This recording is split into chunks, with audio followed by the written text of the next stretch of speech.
നിലമ്പൂർ ഉപതെരഞ്ഞെടുപ്പിൽ LDF സ്ഥാനാർത്ഥിയായി M Swaraj എത്തില്ല. തെരഞ്ഞെടുപ്പ് ചുമതല വഹിക്കുന്ന എം സ്വരാജിനെ സ്ഥാനാർത്ഥിയായി പരിഗണിക്കില്ല എന്നാണ് നമുക്ക് ലഭിക്കുന്ന സൂചന.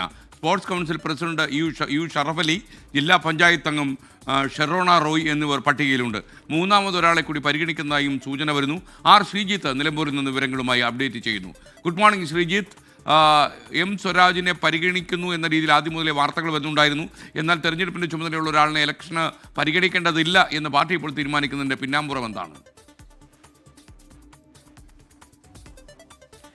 SKN, good morning.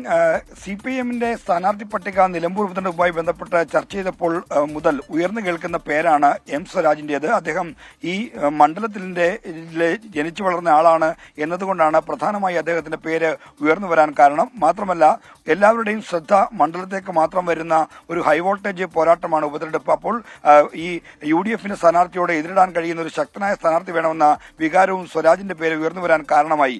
എന്നാൽ CPM-ന്റെ നേതൃത്വം ഇപ്പോൾ നൽകുന്ന സൂചന അനുസരിച്ച് എം സ്വരാജിനെ സ്ഥാനാർത്ഥിയായി അവർ പരിഗണിക്കുന്നില്ല. കാരണം മണ്ഡലത്തിന്റെ പ്രധാനപ്പെട്ട ചുമതലക്കാരനാണ് സംസ്ഥാന സെക്രട്ടേറിയറ്റ് അംഗമായ എം സ്വരാജ്. അദ്ദേഹത്തെ സ്ഥാനാർത്ഥിയായി പരിഗണിക്കുന്നില്ല. മുഖ്യ ചുമതലക്കാരനായി A വിജയരാഘവൻ ഉണ്ടെങ്കിലും മണ്ഡലത്തിലെ സംഘടനാ ചുമതലയുടെ ചുക്കാൻ പിടിക്കുന്നത് സ്വരാജാണ്. അതുകൊണ്ട് സ്വരാജിനെ മത്സരരംഗത്തേക്ക് ഇറക്കുന്നില്ല. പകരം മറ്റു ചില പേരുകളാണ് CPM പരിഗണിക്കുന്നത്. അതിൽ ഏറ്റവും പ്രധാനപ്പെട്ടത് sports council president U Sharaf Ali, മറ്റൊന്ന് വഴിക്കടവ് ഡിവിഷനിലുള്ള ജില്ലാ പഞ്ചായത്ത് അംഗം ഷെറോണ റോയ് എന്നിവരാണ്.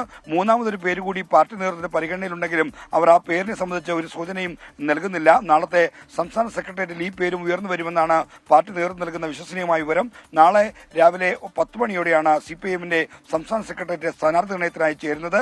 ഈ യോഗത്തിൽ സ്ഥാനാർത്ഥിയുടെ കാര്യത്തിൽ അന്തിമ ധാരണയാകുമെന്ന കാര്യം നേതാക്കൾ ഉറപ്പു നൽകുന്നു. ഉച്ചയ്ക്ക് ശേഷം 3:30-ന് LDF-ന്റെ നേതൃയോഗം വിളിച്ചിട്ടുണ്ട്. ഈ നേതൃയോഗത്തിന് ശേഷമായിരിക്കും നിലമ്പൂർ ഉപതെരഞ്ഞെടുപ്പിലെ CPM LDF സ്ഥാനാർത്ഥിയെ സംബന്ധിച്ച ഔദ്യോഗിക പ്രഖ്യാപനം ഉണ്ടാകുക.